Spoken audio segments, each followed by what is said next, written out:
What is going on, everybody? Welcome to a very, I guess you could say, a very personal review. I'm going to be breaking down the Moon Knight 4K UHD. It is its first time. It just came out, I believe it was April 30th. So it did just come out. I think this will be coming out the day after release date. I did manage to scrub through the first 3 episodes and finish the series. I'm going to get into some more details. So this video is actually probably going to run a little bit longer than my typical review because I have a little bit of a rant to go on towards the end.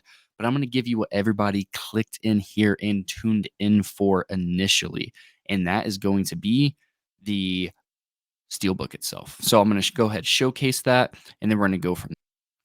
And then after I showcase that, then I'm going to be breaking down how the 4K itself looked. And then I'm also going to be talking about a little bit about why this is so personal to me, right? So this right here has probably the potential.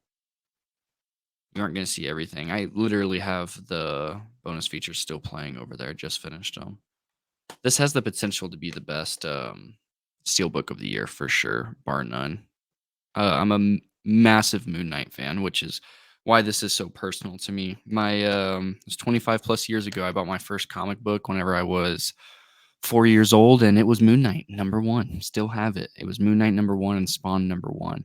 And so whenever this series got announced, I was super excited. Ethan Hawke being one of my favorite actors, Oscar Isaac being my favorite actor that's currently acting right now in the new wave of actors. He sits atop. Of course, I have my classic actors that I still love, like Samuel L. Jackson and a bunch of people, but he's just been a shining example as a great leading actor ever since his time in Ex Machina. And I couldn't have asked for a better Moon Knight. And that's definitely stayed true even after viewing the series.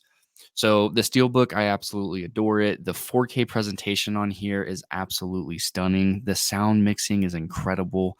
Whenever it punches, like whenever you start getting people that are hitting each other, the booms, the sub really kicks in. It's just, man, I had to babysit the volume a little bit. I know some people don't like that, but it was really, really punchy. So if you've got a great sound up or sound setup and you really don't have to worry about pissing your neighbors off, you're going to have a wonderful time with this one. So on this one, just to go into a little bit more, it is 7.1. It is presented in Dolby Atmos. So that's really going to get a lot of people really, really, really, really excited. But the biggest thing is it does have gag reel and deleted scenes. The deleted scenes are kind of cool. The gag reel is pretty funny. And then it has Egyptology. Oscar Isaac and Egyptologist Rami Romani, if I'm saying that right, explore the mythology, and then Assembled, the making of Moon Knight, which is literally the one I just finished right before I started recording. That last one, the Assembled, is over an hour long. It's pretty cool, and it kind of gets some of my complaints out of the way, which I'm going to go into my rant. I really do want to give you what you guys clicked on here for first. For the presentation, the 4K package, the darks are really good. It's a much darker show than what's presented. I mean, of course, you have like the daylight scenes in Egypt and stuff like that, and it looks phenomenal. And the HDR really makes that crisp and clean. But just the true HDR on this right here, without the black crush from the streaming, it just looks immaculate. It's a night and day difference. I had only seen the first 3 episodes on Disney Plus. Again, I'll get into that in the next part where I'm going to kind of talk a little bit about the show and then a rant. But yeah, I mean, all the way to the end fight scene and everything like that, it was just a crisp, clear presentation. I really couldn't complain a lot. Honestly, I think I got a lot of bang for my buck. I'm happy that I got it, and this is literally one of my sickest steel books on my shelf now. I really can't complain.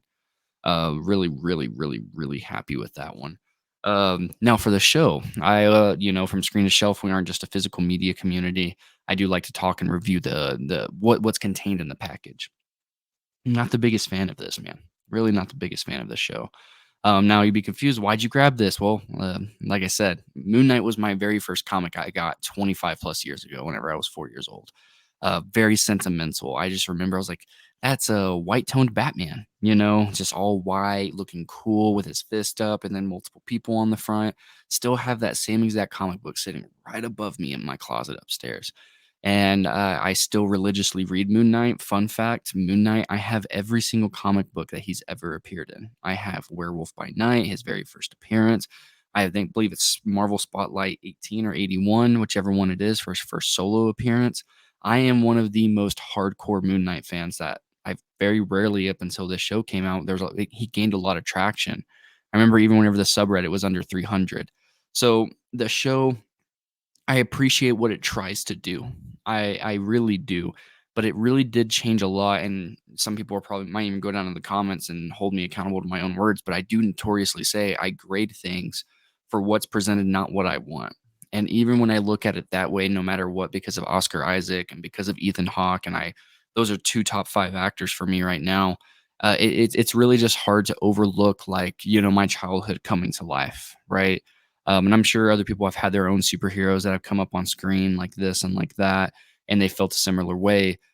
But the thing is like whenever it comes to the show, it just changed so much of fundamentally what makes him him. They forgot an entire identity from him because he has three, not two, and they changed entirely one of his identities, which I can get because it might have came off a little bit of Bruce Wayne-esque. But the thing is also he fights a lot of like more threats like Punisher level. Now he doesn't go up against like all these gangs, this and that, but I really think they should have kept it much more simplistic and really not tried to make it feel like when Moon Knight shows up, it's a treat. Like Moon Knight himself is hardly in the show, and I get it. They probably expected to do more seasons than just the very first one, and that's really, really cool. But the thing is you should always try to make something very self-contained, in my opinion. You shouldn't be making this, okay, we're gonna make 3 seasons and this is what we're gonna do in the first season. That's cool and all, but what if your first season doesn't take off? It doesn't seem like maybe we'll be getting another season because I have noticed that some of the ones that say, like, the Kenobi series, right? That was a very finite series.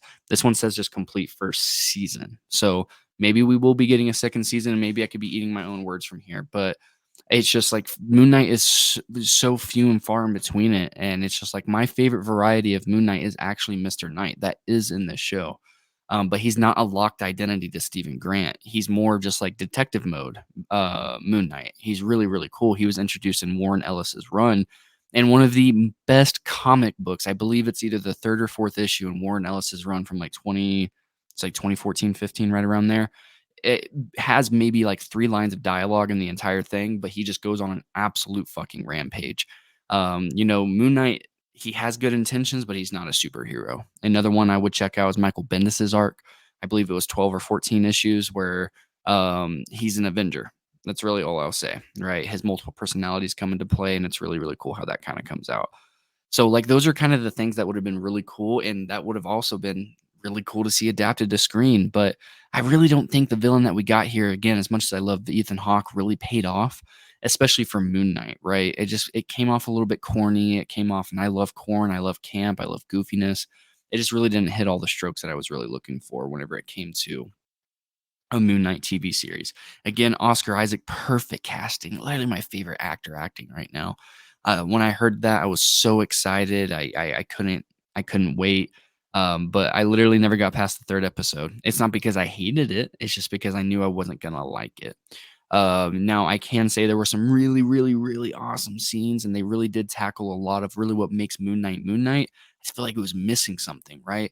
And I get it, adding a whole third character and everything like that, or third identity could have made it a little bit more complex, especially for it being a Disney Plus series, especially with budget and everything, especially with how they tackled it. It's just this movie suffers or show suffers from the same standard Marvel tropes, right? Stephen Grant, very serious character. He's your billionaire playboy philanthropist, right? He's the guy that would go out there into the dinner party and then like, excuse me, and go beat ass as Moon Knight, right? And so it suffers from Marvel always having to be funny. It really does. That's my biggest complaint. Like Marvel doesn't always have to be funny. Moon Knight is probably one of the most serious characters outside of Punisher and Ghost Rider. I mean, hell, they were like in that same realm of what was it, Midnight Suns, in that comic book art with like Punisher and Ghost Rider. So I think that was that team. Been so long since I've read a Midnight Suns. But anyways, I digress. It's a very serious story, and they do tackle some of the harder bits. I don't believe it was in the comic books. There's not that many Moon Knight comic books, but there's enough that I can have it all in one long box essentially. So the thing is it feels very, very, very, very half done and half baked. The comedy just did not need to be there. This could have been the serious one. You know what I mean? I heard Werewolf by Night, which is what his first appearance was in the comic book. I haven't seen that Disney Plus, but shout out Will, one of the co-hosts over here on this channel. He speaks very highly of Werewolf by Night, and I need to check that out. I heard it's very good, very serious, very what Marvel should be doing differently. I think Moon Knight should have fell universally in that camp. And I know plenty of people that didn't even know Moon Knight. There's some people I grew up with that were like, dude, you're getting a show of your favorite superhero. They knew how much I love Moon Knight. I used to have his graded copies on my wall and everything like that. And so many people hit me up. Some people loved it. Some people absolutely despised the show and were like, dude, is this the superhero you like? And I was like, dude, it's kind of corny. I stopped after the third episode. It just really, the CGI suit didn't work for me. The Mr. Knight, clean, well done. The shift of personalities and everything like that, it was pretty okay done. Now, the shifting between Moon Knights, not even really going to rant on that. It's cool for what they did in the show. But again, it's just like, I think it could have been done a little bit better, right? So that's going to be my little rant on the show. And then just to kind of go into a little bit more of a personal note in detail. It's just I really want more as a Moon Knight fan. If that's something you guys are interested in, I have over 4,000 comic books. I have a lot of comic books. If one day you guys want me to throw up and spend a couple days recording some videos and throw it up on the channel for you guys all to see, I'll be more than happy to do that if I find time. But Moon Knight really is like I made a Knuckles review recently, and it's like we all have. I said in there, we all have that one thing that hits our childhood heart, right? Sonic is one of those things for me. Moon Knight comes second. Yeah, I mean, depending on the occasion, Moon Knight might come first. I fell in love with Moon Knight before I did Sonic. I didn't get a hold of Sonic until a little bit later in my life. Fell in love with that. It's Moon Knight and Spawn, comic book wise for me. I have I think the first 250 issues of Spawn. I'm a huge Spawn nut. Yeah, Spawn's great. And Moon Knight just I really wanted more. Again, I can't sit here and say that the enough about how awful that CGI suit is. It looks great when it's on him practically. But the same Marvel thing with him always having to have their hoods down really randomly makes no sense. And it really just tries to character explore Mark Spector, but there's way better ways that it's been done, and it's even been done as recently. I forget which one. I believe it was Horty Belair was one of the artists on it after Warren Ellis left that initial run, and then somebody else continued it. I totally forget, but he did a wonderful job. Just like the scene in where he's moving the night sky, it's really well done, and that was almost taken out of the pages from that same arc. So that they read the comic books. It's just I really hope if they do a season 2 that they give a little bit more fan pleasure. And I get it, Moon Knight's not the most popular. It's not like Iron Man and Captain America where you got to be super super faithful. But not everything has to be so funny or try to be. Like the Stephen Grant character just felt butchered to me, and that's half the show right there with the two personalities.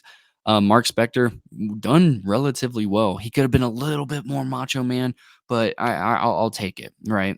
Stephen Grant though, I despised the character. I just did not like it. And now if I just look at it as a non-fan and take it for what it is, yeah, I mean it's Marvel. You know what I mean? It's really as much as I can say at that point. It's Marvel, and it kinda sucks to have to say that. I'm fresh off of just finishing it, fresh off of just finishing the bonus features, and they even talk about, really wanting to attack the Egyptology and stuff like that and the mythology of it, and they do a decent job. It's just Moon Knight has so much more to him. He's not just Marvel's Batman or equivalent. He's very close, to a degree that some of those earlier comic books, he even has the moon copter. So it's goofy, but yeah, Moon Knight really is to me one of my absolute favorite things in this world. So whenever the series got announced, I saw the cast, I was super excited. And it's one of the reasons I don't get excited for things because sometimes your expectations cannot manifest the way that they really should. And I think this honestly probably could have been done even better as a movie. I really do think that.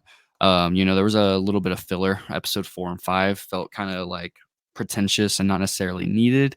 But again, I digress.